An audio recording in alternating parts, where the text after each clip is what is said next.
7ஆம் தேதி பிறந்த நீங்க வருஷத்துக்கு ஒரு விஷயத்த நீங்க பண்ணணும். இத பண்ணா உங்களுக்கு ரொம்ப பெஸ்ட்டா இருக்கும். அது என்ன விஷயம் அப்படின்னு பார்க்கும்போது, ஒருத்தருக்கும் ஒரு நபரோ, இல்ல ஒரு செயல்களோ, ஒரு விஷயமோ இன்ஸ்பைரிங்கா இருக்கும் இல்லையா?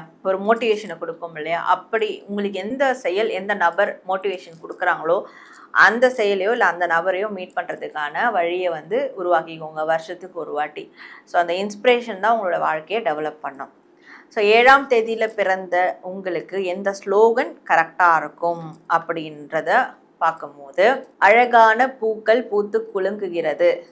ஸோ இது ஸ்லோகன். சரிங்களா? இது நீங்க சொல்ல சொல்ல இது ஒரு மந்திரமா மாறி உங்க வாழ்க்கையில மேஜிக் கூட பண்ணும். அழகான பூக்கள் பூத்து குலுங்குகிறது. இத வந்து சொல்லிக்கிட்டே இருங்க. கண்டிப்பா உங்களுடைய வாழ்க்கையும் அழகானதா மாறும்.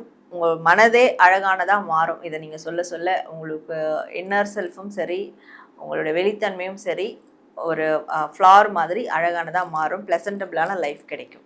8ஆம் தேதி பிறந்த உங்களுக்கு எந்தெந்த விஷயங்கள்லாம் லக்கியா இருக்கும் அப்படின்றத பார்க்கலாம். ஃபர்ஸ்ட் 8ஆம் தேதி பிறந்த உங்களுக்கு என்ன கிழமை லக்கியா இருக்கும் அப்படின்னு பார்க்கும்போது, வியாழக்கிழமை உங்களுக்கு லக்கியானதா இருக்கும். ஸோ தேர்ஸ்டே எப்போவுமே நீங்க வந்து தேர்ஸ்டேல எதை பண்ணாலும் பண்ணுங்க. 8ஆம் தேதி பிறந்த நீங்க என்ன ஆக்டிவிட்டீஸை தினசரி லைஃப்ல ஆட் பண்ணிக்கிட்டா ரொம்ப பெஸ்டா இருக்கும் அப்படின்னு பார்க்கும்போது, எதையுமே வந்து வெளிப்படுத்த பாருங்க.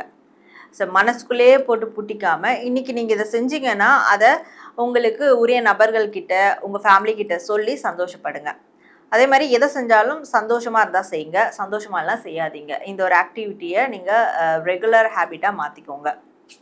9ஆம் தேதி பிறந்த உங்களுக்கு என்ன விஷயங்களாக லக்கியாக இருக்கும் அப்படின்றத பார்க்கலாம். உங்களுக்கு எந்த கிழமை லக்கியானதாக இருக்கும் அப்படின்னா புதன்கிழமை லக்கியானதாக இருக்கும். ஸோ அந்த கிழமையில் எல்லா நல்ல காரியங்களும் செய்யலாம்.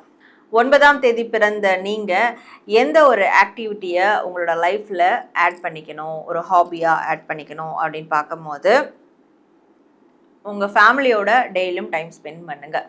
நீங்கள் தூர தேசத்துலேருந்து வேலை செஞ்சாலும் சரி, ஒரு நாளைக்கு ஒரு 30 மினிட்ஸ் ஆகுது உங்கள் ஃபேமிலியோட பேசுகிற மாதிரியான ஒரு டைமை செட் பண்ணிக்கோங்க.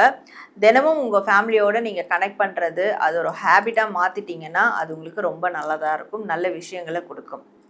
ஸோ 9ஆம் தேதி பிறந்த நீங்கள் எந்த ஏஞ்சல் நம்பர்ஸை யூஸ் பண்ணலாம் அப்படின்னு பார்க்கும்போது, ஏஞ்சல் நம்பர் 999 யூஸ் பண்ணுங்கள். இதை யூஸ் பண்ணும்போது நிறைய நன்மைகள், நிறைய விஷயங்கள், வளமான விஷயங்கள்லாம் உங்கள் வாழ்க்கையில் நடக்க ஆரம்பிக்கும்.